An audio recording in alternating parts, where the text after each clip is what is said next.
પાદરા તાલુકામાં ઔદ્યોગિક પ્રદૂષણ હવે ભયજનક સપાટીએ પહોંચી ગયું છે.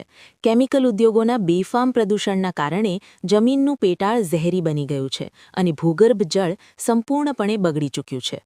ખેડૂતોના જીવન અને આરોગ્ય પર મોટો ખતરો મંડરાઈ રહ્યો છે. નંદેસરીથી પાદરા સુધી બોરવેલમાંથી પીવાનું પાણી નહીં, પરંતુ કેમિકલયુક્ત લાલ લીલું પાણી બહાર આવી રહ્યું છે. આ સમગ્ર મામલે ખેડૂતો હવે ન્યાયની માંગ સાથે અવાજ ઉઠાવી રહ્યા છે. પાદરા તાલુકાના અનેક ગામોમાં ભૂગર્ભ જળ હવે પીવા કે ખેતી માટે ઉપયોગી રહ્યું નથી. કેમિકલ ઉદ્યોગોના પ્રદૂષણથી પાણીમાં ઝેરી તત્વો ભળતા ખેડૂતો ખેતી કરી શકતા નથી.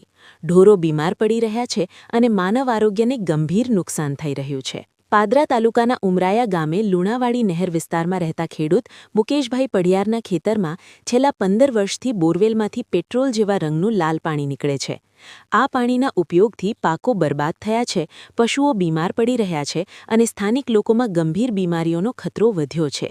ખેડૂતોએ આ અંગે અનેક વખત ગુજરાત પ્રદૂષણ નિયંત્રણ બોર્ડ એટલે કે GCPBને ફરિયાદ કરી છે, પરંતુ ખેડૂતોનો આક્ષેપ છે કે તપાસના નામે માત્ર દેખાડો થાય છે અને ભ્રષ્ટ અધિકારીઓ કેમિકલ કંપનીઓને બચાવી રહ્યા છે.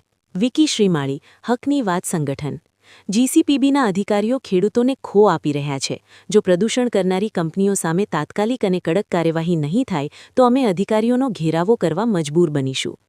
હાલ સ્થિતિ એવી છે કે પાદરા તાલુકામાં ભૂગર્ભ જળ ઝેરી બનતો જઈ રહ્યો છે અને તેનો સીધો ભોગ ખેડૂતો બની રહ્યા છે.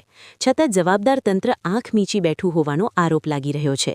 મોટો પ્રશ્ન એ છે કે શું હવે GCPB જાગશે? શું ઝેરી ભૂગર્ભ જળ માટે જવાબદાર કંપનીઓ સામે કડક પગલાં લેવામાં આવશે કે પછી ખેડૂતોનું જીવન આમ જ પ્રદૂષણની ભેટ ચડતું રહેશે?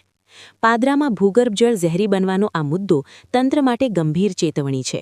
જો હજુ પણ કાર્યવાહી નહીં થાય તો પરિણામો અત્યંત ભયાનક બની શકે છે.